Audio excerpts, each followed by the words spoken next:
Well, I'm honored to be addressing you and introducing the topic of the discussion around conservation finance. And why is the theme conservation finance important? Why does it matter now? Well, um, for a long time, we've been working hard to try to conserve nature, try to achieve sustainable use. And what more and more people are realizing is that if we don't have the finance piece as part of that solution, we're never going to achieve the goals that we need to achieve. And in a way, investing in nature and using finance for nature is one of the most cost effective ways to keep some of the services that we depend upon functioning and abundant and healthy, including all the value that nature provides, such as food security and protection from coastal erosion and storms, and a whole range of other services that we depend on for our economy and for our livelihoods. Now, some of the major trends in conservation finance today are the increased awareness of the importance of finance and the importance especially of government engagement as part of that solution, and that there's a lot of interest right now in trying to figure out ways to get the private sector to contribute more effectively and to become more of a partner in conservation through different finance mechanisms.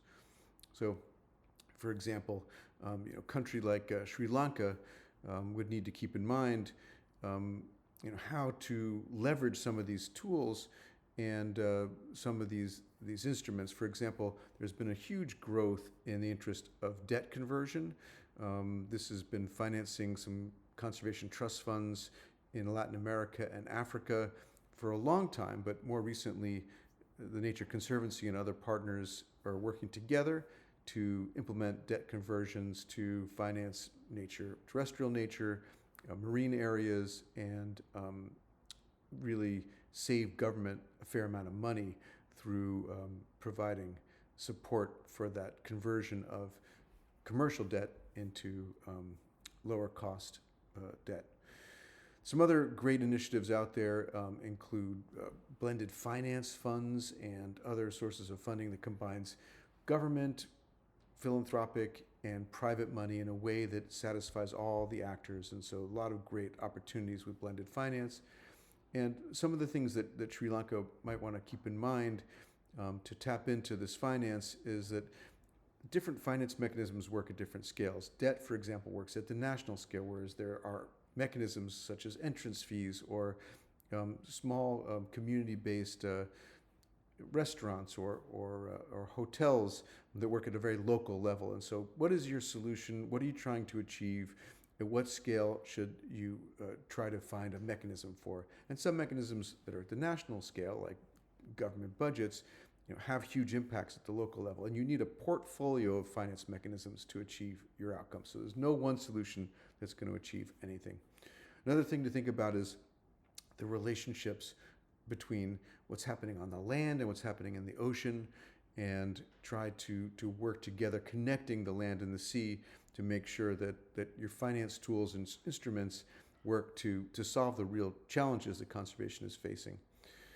And then one last piece to think about is that we try to generate revenue from the ecosystem services that nature provides, such as tourism or fishing, but in fact, there's so many indirect benefits of nature in terms of resilience and water protection and water regulation, climate regulation, that we should think some solutions are going to be financed from direct benefits and some from more indirect benefits, such as the general economy, and that's okay as well. In terms of how to go about solving these issues, think about the challenges as systems.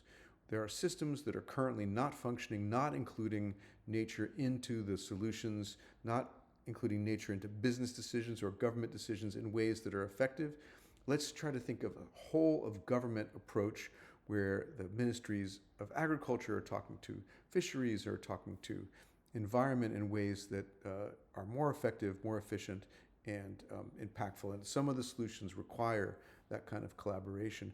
And in fact, we really want to take a whole of society approach so that the entire society is working together, all the different actors from the community level through local government, all the way up to the national government, are all aligned working towards a common vision and a common mission.